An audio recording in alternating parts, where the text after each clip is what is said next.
No hay tiempo que perder. Irán avanza hacia su ingreso al nuevo Banco del Desarrollo del BRICS. Así lo declaró el presidente del Banco Central de Irán, Abdol Nasser Hemati, quien se encuentra en la India para participar en la reunión de ministros de finanzas y gobernadores de bancos centrales del BRICS.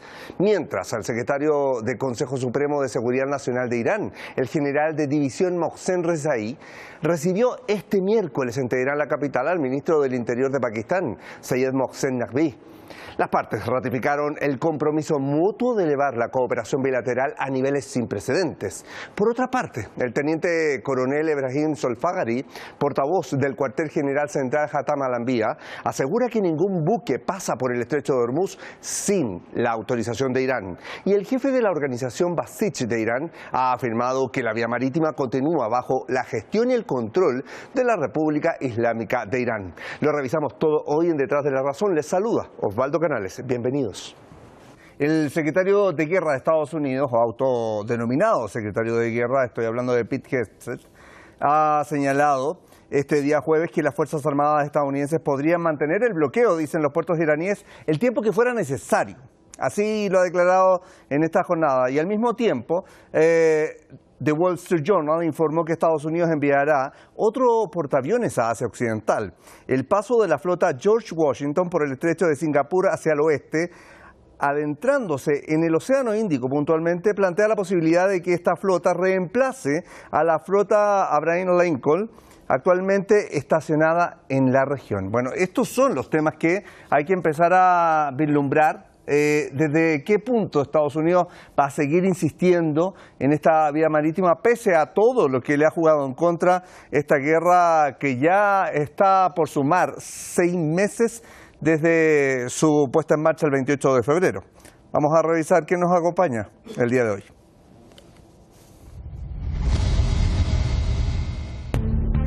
En pantalla tenemos a Daniel Lobato, analista internacional con estudios en Historia y Geografía desde Madrid, la capital española. Va a estar con nosotros en esta jornada.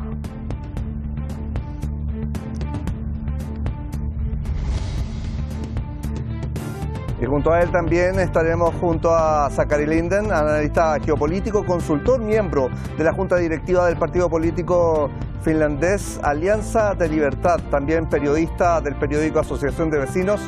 Nos acompañará desde Bruselas. Y lo tenemos ahí ya ambos en vivo y en directo. Muchísimas gracias por estar con nosotros. Sakari, gusto de establecer este contacto. ¿Cómo estás? Estoy muy bien, gracias. Daniel Lobato, como siempre, un gusto tenerte acá en Detrás de la Razón. ¿Cómo estás tú? Pues Osvaldo, un placer estar contigo, con la audiencia y con Tertulio Sakari. Bien, los llevo rápido. Veíamos allí parte del informe. Yo anticipaba también que Estados Unidos podría estar reforzando su presencia acá en Asia Occidental, de acuerdo a las propias declaraciones del secretario de Guerra Pete Hegseth. Daniel, parto contigo. A ver, ¿cómo definirías tú, considerando la situación actual, el estrecho de Hormuz? Y esto pensando en lo que es puntualmente Estados Unidos, que insiste en que mantiene el control de esta vía marítima. Y ya te agrego ese otro antecedente, este tema de que Estados Unidos podría estar reforzando ahí su presencia en el Golfo Pérsico. Bueno, llevamos un año de mentiras, de atentados terroristas, iniciando guerras de agresión, magnicidios, la masacre de la escuela de Minab, insultos, amenazas, ya sea por parte de Donald Trump, por parte de Marco Rubio, Pete Hegseth, la utilización de declaraciones interesadas los viernes o los lunes para manipular el precio del petróleo, para enriquecerse. Donald Trump piso camarilla, o bien para sujetar el precio del petróleo. Pero la realidad es que a partir de ahí el casco de Estados Unidos está lleno de agujeros y no tiene suficientes dedos para taparlos todos, ¿no? Y ya no solo en la dimensión militar, en la dimensión económica, hemos visto cómo han tenido que ir a rescatar a Japón, al yen, para que Japón no venda masivamente deuda pública estadounidense y hunda el petrodólar, ¿no? Eso podría ocurrir también con Arabia Saudí. que recordemos no ha conseguido enviar ni un solo barril de petróleo a Estados Unidos por primera vez hace 40 años y podría haberse obligado a vender deuda para tener liquidez, deuda estadounidense también, ¿no? Y estos podrían graves problemas a Estados Unidos. En todo caso, dentro de ese marco de propaganda general, la realidad es que, bueno, pueden afirmar lo que quieran, pero el estrecho de Hormuz está cerrado. Hay que recordar que es un estrecho de libre tránsito durante décadas en lo más duro de las acciones del terrorismo contra Irán, pero ha estado sujeto a libre tránsito siendo aguas territoriales de Irán y de Omán. Han estado prestando servicios. Si se hundía algún buque, quienes rescataban a esa tripulación eran Irán y Omán, no era Estados Unidos a 10.000 kilómetros, quienes alimentaban, quienes daban servicio sanitario a esas tripulaciones, ¿no? Entonces, han estado prestando un servicio gratuitamente y eso se acabó. Y se acabó como Turquía en el Bósforo, Australia en el estrecho de Torres, Dinamarca también en algunos de los estrechos internacionales. Ya se acabó el todo gratis y lo que se calcula es que Irán puede recaudar hasta 100.000 millones de dólares. Y así va a ser. Entonces, mientras no se acepte esa realidad, el estrecho de Hormuz está cerrado. Está cerrado relativamente, hay que matizar. En realidad no está cerrado. Están transitando buques que se coordinan con Irán, especialmente buques petroleros a China, y hasta el propio Wall Street Journal ayer desmintió completamente a los portavoces norteamericanos cuando dicen que está abierto y sus buques por el corredor que quiere imponer Estados Unidos. No, el Wall Street Journal ayer reconoció que solamente en las últimas semanas 2 de 166 buques han conseguido pasar por el corredor norteamericano. Bueno, pues un 1%, si se quiere, ¿no? Han conseguido pasar arriesgándose, por supuesto, y a unos precios disparados de las aseguradoras. Entonces, esa es la realidad. Está cerrado y ante esta realidad, como tú dices, Estados Unidos solo tiene 2 opciones. Admitir la derrota, claudicar, es algo realmente importante porque es la primera potencia presumiblemente militar del mundo, pero la realidad es que Irán ha derrotado no solo a la primera potencia, sino también a la supuesta 7ª potencia, a Israel, las 2 potencias nucleares. La está derrotando.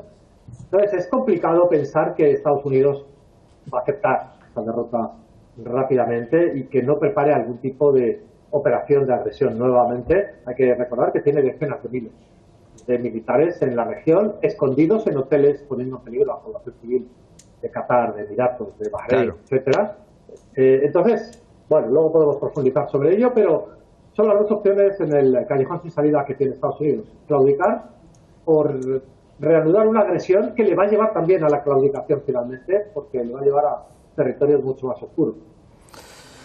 Bien, y de hecho, tú señalas territorios aún más oscuros. El día de ayer veíamos que en la última semana el precio del petróleo ha aumentado en 12%. Ya se estaba registrando en cerca de $90 el barril y en la situación actual y empujando la tensión en Asia Occidental, hay analistas que incluso proyectan $140 por barril para la entrada del otoño, es decir, después de septiembre, considerando que Estados Unidos no cesa en esta postura agresiva. Zacarí, desde Irán se señala que los esfuerzos, en este caso, de Estados Unidos por provocar un nuevo enfrentamiento en el estrecho de Hormuz han vuelto a fracasar. Y allí quiero hacerte la siguiente pregunta. ¿Qué representa, desde tu punto de vista, para los objetivos del presidente de Estados Unidos, Donald Trump, la situación actual allí en el estrecho de Hormuz? El fracaso de los Estados Unidos en Irán es obvio. Es una pérdida completa en la guerra contra Irán para los Estados Unidos. Esto quiere decir que no más puede imponer su voluntad para los estados que no quieren someterse a él. Y además no es más capaz de imponer la utilización del dólar para todo el mundo. De este punto de vista, el control del estrecho de Hormuz es muy importante.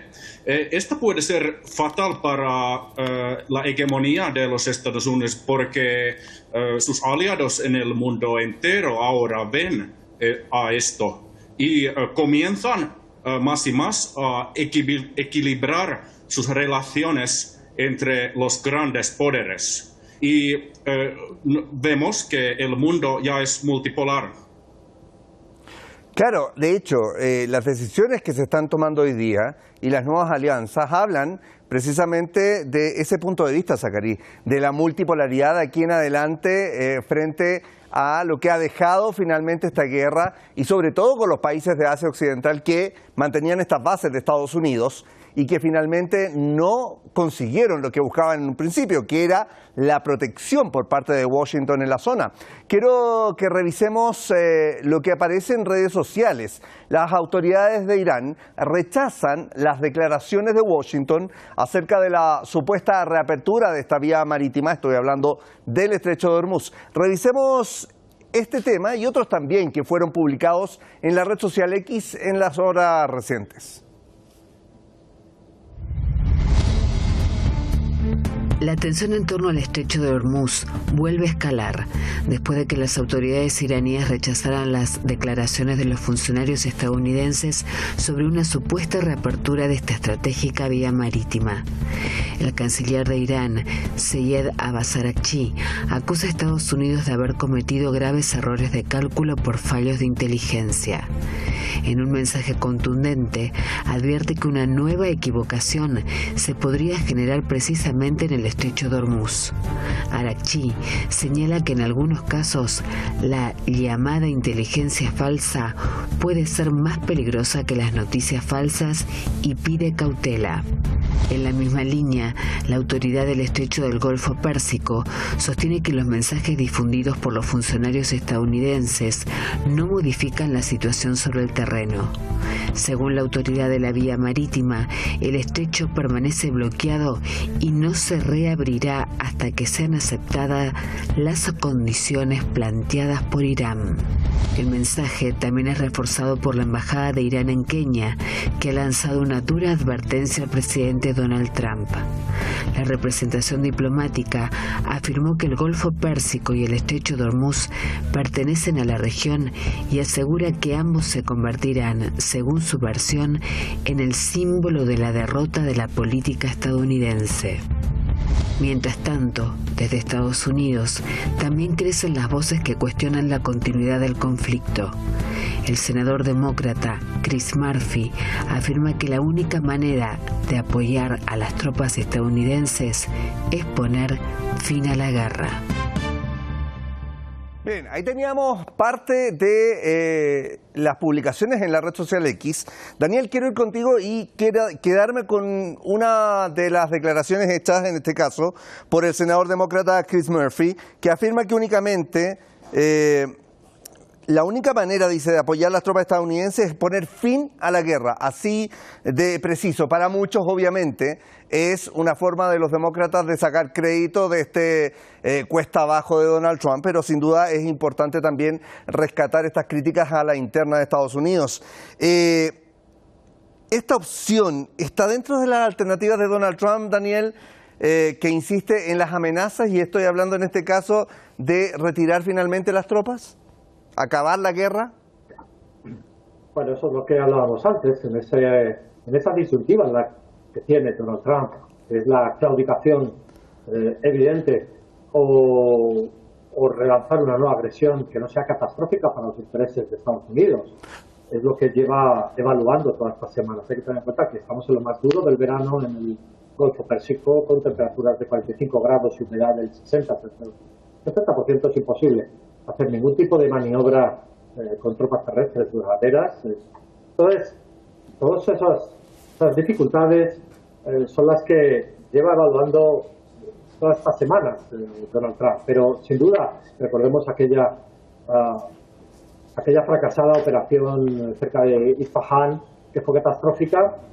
Quieren aprender los errores sobre esa operación fallida de Estados Unidos de intentar apoderarse supuestamente del uranio enriquecido iraní, y en todo caso están evaluando y valorando, porque la claudicación a 2 meses, apenas 3 meses vistas de las elecciones de noviembre de Estados Unidos, por una catástrofe. Ya la situación actual es una catástrofe para las elecciones, y creo que la única salida que tiene Donald Trump para no llegar como un perdedor a esas elecciones es intentar hacer algún tipo de operación espectacular, tipo Hollywood, ¿no?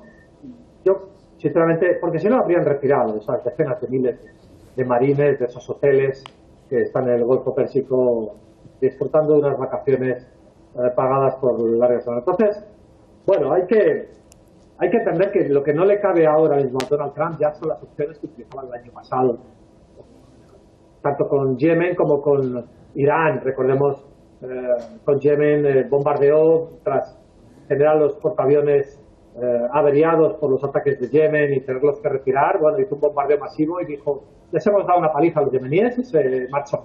Sí, bueno, pero Daniel, te agrego algo muy breve, que en este caso... De ayudar a Arabia Saudí. Entonces, no le caben esas salidas a Estados Unidos y, como digo, yo estoy convencido de que va a intentar alguna operación de tipo espectacular, rápida, operación de comandos muy masiva, pero de ese tipo que intente evaluar el sostener las menores pérdidas posibles para, de esa forma, revitalizarse ante las elecciones de noviembre y que no, ya digo, que no sea una catástrofe, porque cualquier agresión en infraestructuras iraníes, Irán ya lo ha dicho claro, el Golfo Pérsico va a volver a los tiempos, o los países que dan soporte a Estados Unidos, van a volver a los tiempos de las caravanas de camellos, sandalias y búsqueda de agua en los oasis.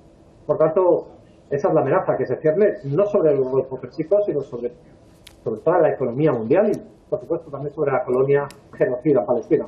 Así que están siendo muy cuidadosos y eso es lo que estamos observando en estas largas semanas de preparación, de espera, de análisis que están haciendo los norteamericanos. Claro, yo te decía o te quería agregar que no hay que olvidar, a menos que todos los medios estadounidenses se hayan puesto de acuerdo, de las publicaciones que se han dado a conocer en el último tiempo y que también tienen que ser escuchadas de alguna forma, que en teoría vienen con información bastante fiable del Pentágono o de otros medios a la interna y que tienen que ver con el desabastecimiento de misiles, de los sistemas THAAD, Patriot, bueno, suma y sigue. Por eso es que también uno se replantea el tema de hasta qué punto se le permitiría a Donald Trump tomar una nueva decisión de agresión a estas alturas. Si me permites, Osvaldo, sí. y Osvaldo, perdona, Osvaldo, una adicional.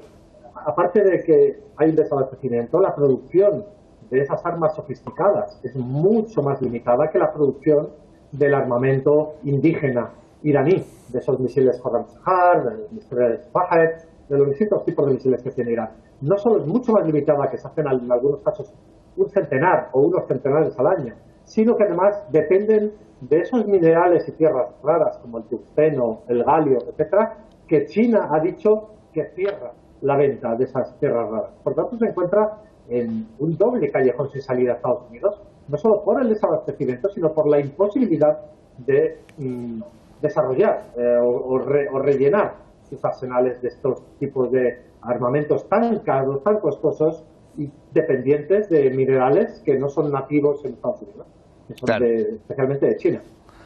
Claro, algunos proyectan incluso hasta 5 años de poder reabastecer y bueno, a Donald Trump le quedarían 2 años en el mejor de los escenarios, en este caso en Estados Unidos. Zacarí, voy contigo con lo siguiente. A ver, hubo una reunión el día de ayer, 12 de agosto, entre el comandante del Comando Central de Estados Unidos, el general Brad Cooper, y el primer ministro de Irak, Ali Zaidi. Se ha reafirmado que las fuerzas extranjeras deberán completar su retirada, dicen, el 30 de septiembre próximo, es decir, a partir del 1 de octubre, representaría esto para Irak un nuevo hito en la trayectoria del Estado, señala en este caso el primer ministro. Y allí la pregunta, ¿qué representa esto para Estados Unidos en Asia Occidental? ¿Y se lograría este objetivo que busca Bagdad ahí el 1 de octubre? Porque es una fecha muy cercana, digamos. Los Estados Unidos no es más un hegemón como hace 25 años. No puede ser más activo militarmente en todos los teatros de guerra en el mundo, en Europa, en Asia Occidental, en Asia Oriental y en las Américas. Esta es solamente una muestra de esta. Los Estados Unidos tienen que comenzar a concentrarse sus fuerzas y entonces comienza a retirar sus tropas desde Asia Occidental y Europa. Y su protagonista principal es la China. Y por eso tiene que concentrarse a la Asia Oriental y también en las Américas, porque es muy importante desde el punto de vista de sus desafíos de seguridad propios. Claro, porque en el fondo puede marcar un precedente bastante importante este hecho de la retirada. Ya veíamos que hay un plazo fijo y esto lo vamos a poder constatar dentro de muy poco. Daniel, voy rápido contigo para seguir avanzando en más temas, pero el portavoz de la Cancillería de Irán, estoy hablando de Ismail Baghai, califica los ataques y amenazas de Washington contra la infraestructura del país, estoy hablando de infraestructura civil, como un gran golpe sin precedentes al derecho internacional humanitario. ¿Qué ocurriría en el futuro cercano, Daniel, si este tipo de actos quedan sin respuesta?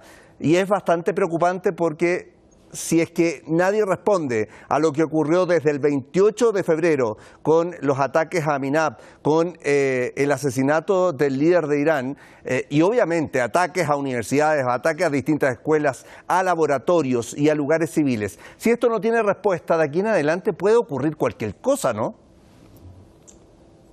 Por supuesto, las comisiones de negociadoras iraníes han sido amenazadas de muerte cuando se han dirigido a Islamabad o se han dirigido a otros lugares a negociar y han tenido que hacer aterrizajes de emergencia y dirigirse por tierra, ¿no? Posteriormente porque había Pakistán, la aviación pakistaní, recordemos que tuvo que escoltar a la comisión, a la delegación negociadora iraní de vuelta a Irán. Tú has dicho la masacre de la escuela de Minab, el magnicidio.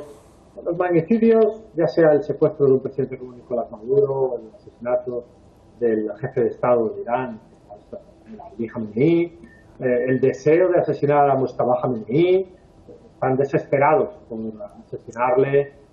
asesinar también a los miembros del Consejo de Seguridad Nacional más cercanos a las posiciones de la calle de Irán, de esas multitudes que todas las noches se siguen manifestando. Y, bueno, pues eso se sigue. No hay reglas y lo hemos visto, estamos viendo cómo se intenta pasar página al exterminio de Gaza. Estamos viendo cómo ya no existe más. Hay una junta de colonización, hemos retrocedido más de 120, 150 años en lo que era el concepto de las normas que se aplicaban en el planeta y nadie recuerda ya el proceso de la Corte Internacional de Justicia. La Corte Penal Internacional está sometida a un asalto y destrucción con la expulsión, por ejemplo, del fiscal jefe Karim Khan, que se atrevió a emitir esas órdenes de captura de Benjamin Netanyahu y Yoav Gallant, sin ningún tipo de reglamentación ni garantías. La expulsión de Karim Khan. Los convenios de Ginebra nunca se han aplicado, pero más allá, ¿no? En fin, cuando incluso nos vamos a cientos de años, en general Europa y Estados Unidos nunca han hecho ningún tipo de ejercicio de responsabilidad, de rendición de cuentas o de compensación. Son los actores perpetradores de 500 años de genocidios en su colonialismo. Hemos visto que Alemania sigue peleando con Namibia sobre si debe compensar a Namibia por exterminar el 90% de la población herero, Nama. Cortó las compensaciones Alemania a Grecia tras la Segunda Guerra Mundial a los pocos años y dejó de pagárselas por las únicas, pero bueno, porque Grecia eran supuestamente europeos, pero en general a otros pueblos que no sean europeos nunca han ejercido ningún tipo de responsabilidad y bueno, la arrogancia de Europa, de Estados Unidos, les llevará, especialmente a la de Europa, a un rincón geopolítico, pero sin hacer ningún tipo de esa rendición de cuentas en la historia, ¿no? Entonces, lo que se trata ahora es, yo creo que, bueno, hacer en eso se está, y habéis tratado algo en la entrada del programa, con los BRICS, etcétera, es reconstruir una arquitectura internacional, rescatando lo que fuera aprovechable del anterior arquitectura, válido, lo que fuera válido de lo anterior, de lo existente, pero por supuesto agregando correcciones, imponiendo además un control multipolar, nada que ver con ese control mafioso de los distintos órganos que estamos acostumbrados, el Consejo de Seguridad de la ONU, que mutila a ese Parlamento Democrático de Naciones, como es la ONU, la Agencia Internacional de Energía Atómica, lo sabéis bien, que sabe Claro. bien en Irán, que es un órgano mafioso con la Junta de Gobernadores, que básicamente son países occidentales y deciden lo que se escribe contra un país o contra otro, pero los tribunales internacionales, las organizaciones mafiosas, Banco Mundial, el FMI, el Fondo Monetario Internacional, en fin, se trata de hacer una reconstrucción al completo de todo, recogiendo, ya digo, las experiencias del pasado y hacer algo completamente nuevo. Eso es lo que está por venir. No se puede apelar a lo existente, porque lo existente fue siempre una virtualidad destinada a proteger al mundo blanco, supremacista, genocida de Europa y de Estados Unidos. Bien, los llevo rápidamente en esta parte del programa para que aprovechemos el tiempo porque son varios los temas. Zachary Linden, a ver, los BRICS pueden desempeñar sin duda un papel eficaz en la configuración, por ejemplo, de la arquitectura financiera internacional más inclusiva, equilibrada y también resiliente. Lo dice esto el presidente del Banco Central de Irán. Y aquí hay algunos datos que por eso quiero leerlos. Alrededor del 45% de la población mundial vive en los países del BRICS, lo que equivale a 3.800 o 4.000 millones de personas. Los países miembros del BRICS abarcan cerca del 36% de la superficie terrestre mundial y aproximadamente el 41% del Producto Interno Bruto mundial. Frente, yo decía, a un escenario de sanciones y hablando de temas económicos, ¿qué refleja esto para Irán, Zachary, desde tu enfoque? Los BRICS es una grande oportunidad para el Irán, es obvio, pero el problema es que los BRICS no es muy unido. Tiene muy buenos aliados de facto como la Rusia y la China, pero los BRICS no es muy unido y no ha sido capaz de ofrecer alternativas financieras para sus miembros que han sido confrontados por el occidente colectivo.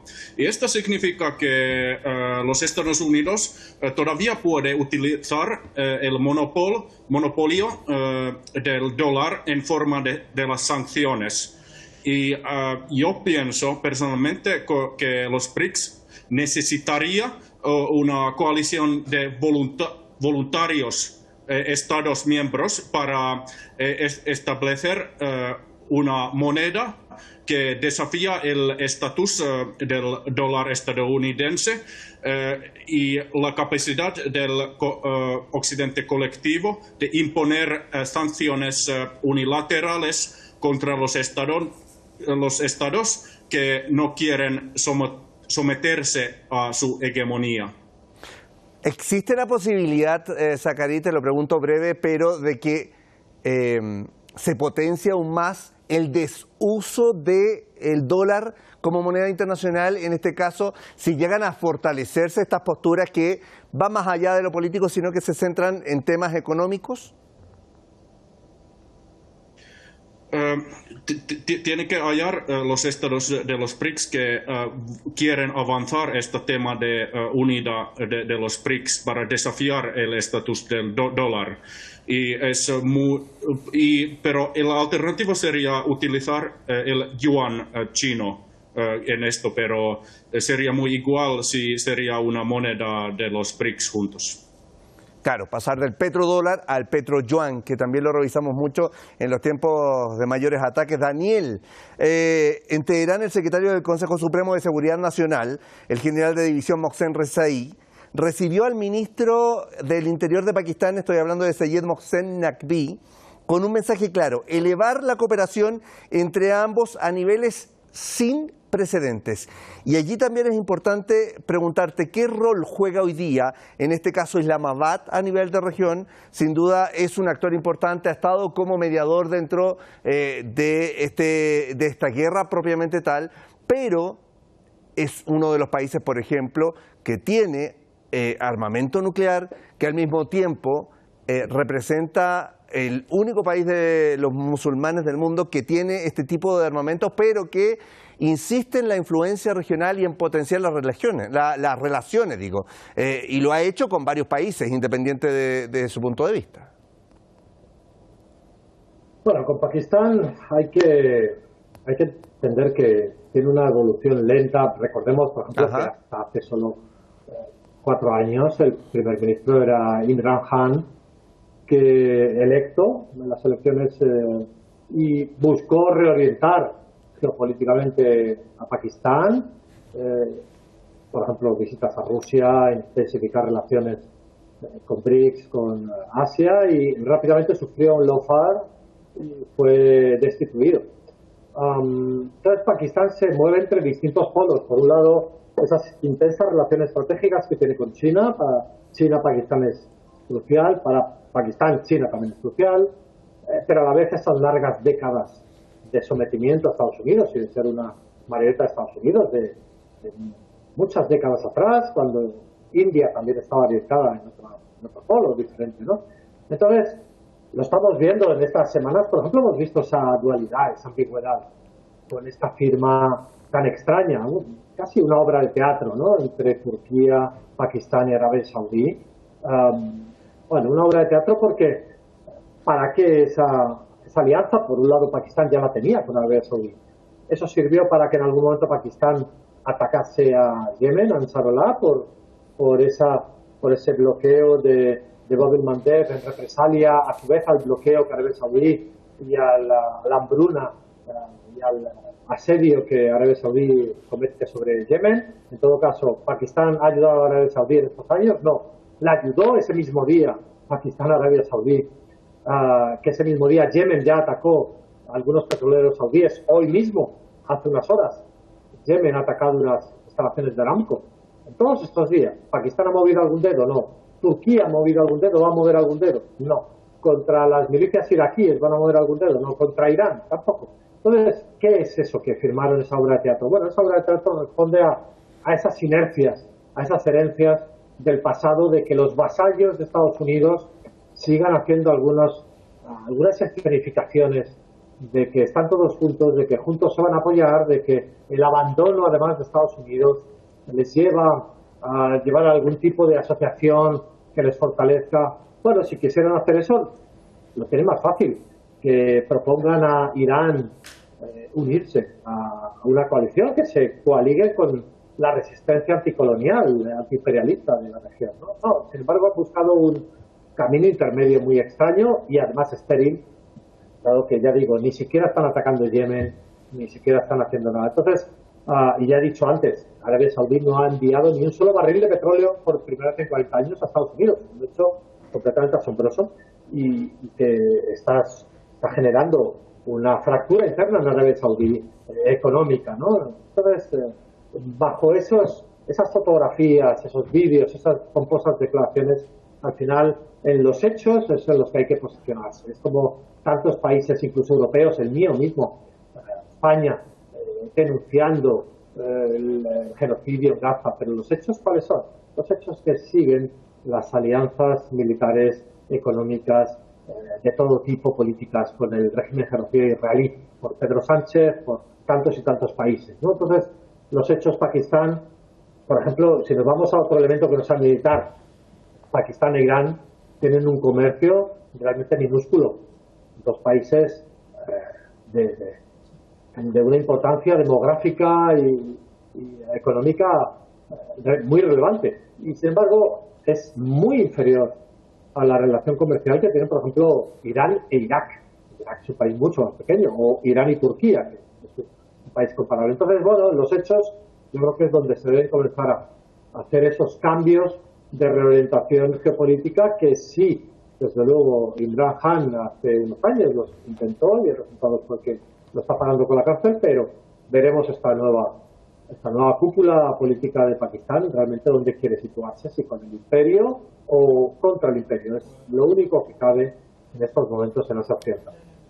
Bien, y tú hablabas también de lo que ocurre en temas regionales. Voy con Zakarí respecto del tema Yemen. El movimiento Ansarullah asegura que las fuerzas yemeníes cuentan con una amplia experiencia adquirida en enfrentamientos directos con Israel, Estados Unidos, Reino Unido, Arabia Saudí, bueno, eso lo sabemos, y sobre todo en los días recientes.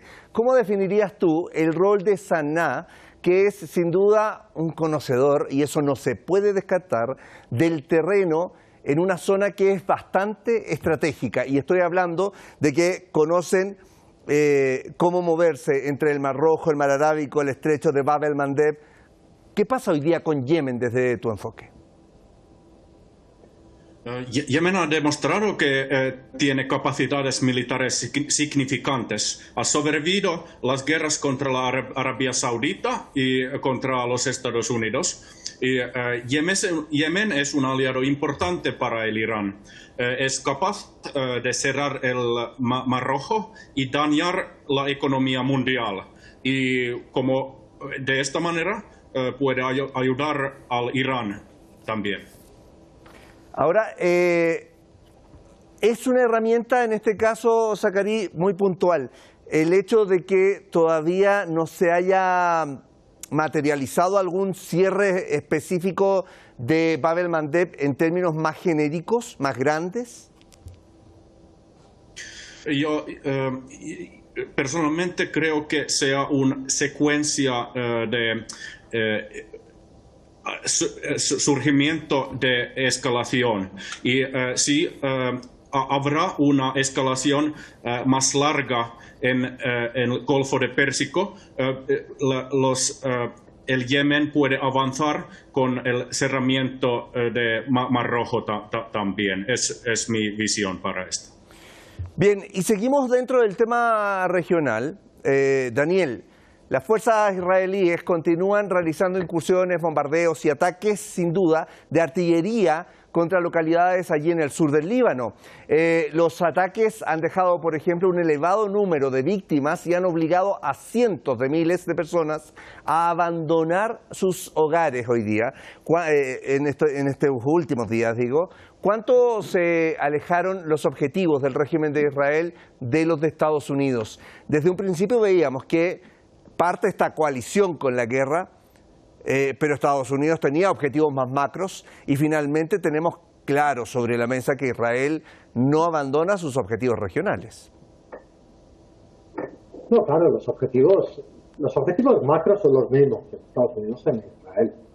Es decir, lo que cambia son las estrategias para intentar lograrlo, ¿no? El objetivo básicamente es que desaparezcan los pieles rojas palestinos, como desaparecieron los pieles rojas norteamericanos, que se consolide la colonia de extranjeros genocidas en Palestina para la posteridad, para los siglos futuros, que se cree ahí un polo australiano o, como se quiera decir, estadounidense en Palestina, que se construya un nuevo canal de Suez, que reemplaza el canal de Suez, que discurra por el Nakab, desde Eilat hasta Gaza, una vez desaparecidos los nativos, y por tanto que Occidente tenga el dominio de las rutas del mundo, los estrechos, los puntos de estrangulamiento. Hemos visto la operación que Marruecos hizo en Ceuta, lanzando miles de jóvenes hacia la ciudad española. Hay un deseo de control del estrecho de Gibraltar, Estados Unidos, Israel y Marruecos, ¿no? Todo eso pues, son los objetivos comunes de Estados Unidos e Israel. Ya digo, otra cosa son las estrategias. Las estrategias durante el primer año del genocidio fueron completamente sincronizadas. Por eso Joe Biden le dio el equivalente a 13 bombas atómicas de Hiroshima en bombas a Netanyahu para que experimentara una muralla de fuego a ver si expulsaba a los pieles rojas palestinos de ahí, ¿no? No lo consiguió, y a partir de ahí, cuando los palestinos, los nativos, vencen, a pesar de una montaña, de un Everest de cadáveres, cuando van venciendo es cuando generan las fracturas, las fisuras en los agresores y las diferencias y las disputas sobre las estrategias, ¿no? Y Donald Trump pues comenzó con unas estrategias diferentes, ya la cortina de fuego, etcétera, incluso en Líbano, como tú has nombrado también, las estrategias son diferentes. Estados Unidos apuesta por el uso de los vasallos políticos del presidente Joseph Aoun y del ministro Nawaz Salam, mientras que Israel estamos viendo que aplica la doctrina de la devastación, incendios, Ellos mismos lo han dicho, quieren convertir en inhabitable el sur del Líbano, tal y como están convirtiendo en inhabitable el Gaza, el campo de exterminio de Gaza. Entonces, lo que tenemos que entender es que la dinámica de una colonia que se va vaciando progresivamente de colonos se torna cada vez más violenta. Eso es inevitable. Lo hemos visto en el pasado en Angola colonizada por Portugal, en Argelia colonizada por Francia, en la Sudáfrica de los blancos, del apartheid, que eran cada vez más violentos con las masacres de Soweto, etc. La colonia va a ir por un camino cada vez más violento, pero en la metrópoli, su patrón, no le interesa ese camino, porque ese camino cada vez más violento les lleva a unas repercusiones geopolíticas internacionales, fracturas internas. Cada vez que vence un candidato en las primarias norteamericanas antisionista, anti-israelí, ya sea Mamdani en la alcaldía de Nueva York, pero en las próximas elecciones, las primarias, están ganando algunos candidatos antisionistas, no solo en el bando demócrata, sino en el bando republicano. Pues eso son fracturas que se crean dentro del agresor, que Estados Unidos también forma parte de la agresión. Esas fracturas van a ir yendo a más, hasta el punto de que probablemente Israel llegue el momento en que busque apretar el botón atómico ante las derrotas de su patrón, las derrotas de Estados Unidos, las derrotas de su metrópoli, de que tiene que defenderle, de los nativos, de los chiles rojos alrededor. Entonces veremos cómo eso va aumentando día a día las estrategias con las que poco a poco irán abriendo las fracturas, hasta que al final, efectivamente, como tú has dicho, el encabezado de la pregunta, los objetivos sean diferentes. Y ahí llegará un punto en que sí habrá objetivos diferentes. Un objetivo de Estados Unidos de salvar lo que pueda salvar la debacle que le pueda retornar de una agresión contra Irán mayor, de una agresión contra Líbano, contra toda la región, salvar los muebles para, digamos, Estados Unidos no tener una catástrofe económica planetaria frente a un objetivo de Israel del nihilismo, de la devastación, de la destrucción, de la doctrina Sansón, de si no somos nosotros, entonces no será nadie. El templo se destruirá o lo destruiremos y se derrumbará sobre nuestras cabezas y sobre las cabezas de todos los que nos rodean. Bien. Bueno, ahí en ese punto de fractura es cuando veremos los objetivos diferentes, aunque de momento siguen siendo los de ellos. Ahora, dentro de esta misma línea, Zacarí, con esto para ir concluyendo, pero ¿qué hay que entender hoy de las tensiones regionales cuando Tel Aviv amplía sus ataques y no deja de masacrar, por ejemplo, el pueblo palestino en Gaza, y aumenta también sus asentamientos en la Cisjordania ocupada? Muchas veces se dice que se ha invisibilizado esto con esta tregua, que ha sido sin duda un genocidio silencioso, y obviamente las noticias que siguen surgiendo por la guerra en Asia Occidental y los distintos puntos calientes. ¿Qué pasa hoy día con Israel y lo que está pasando allí en la Franja de Gaza y en la Cisjordania ocupada? Los ataques nos muestran que el Israel no busca a la paz, pero quiere continuar a la guerra, y tenemos que ver si los Estados Unidos todavía quiere apoyar a Israel. Y en el occidente colectivo vemos que la mayoría, casi todos los estados tienen miedo a los Estados Unidos, al Israel, y sus castigos si critican a las actividades de Israel en Asia Occidental.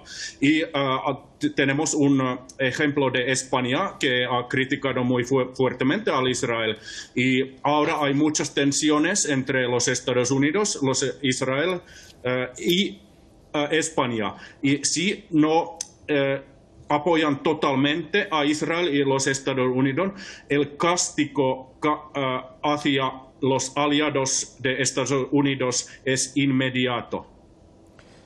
Bien, ciertamente es un tema que hay que seguir tratando, porque el tema palestino uno piensa que ha restado un poco, y no, esta cosa sigue día a día creciendo allí, sobre todo en la Franja de Gaza. Nos vamos a quedar con esto. Zacarí Linden, muchísimas gracias por estar con nosotros el día de hoy en Detrás de la Razón. Muchas gracias por la invitación. Y Daniel Lobato, por supuesto, muchísimas gracias también en nombre de todo el equipo por estar presente en esta jornada. Hasta la próxima. Gracias a ti, Osvaldo. Muchas gracias.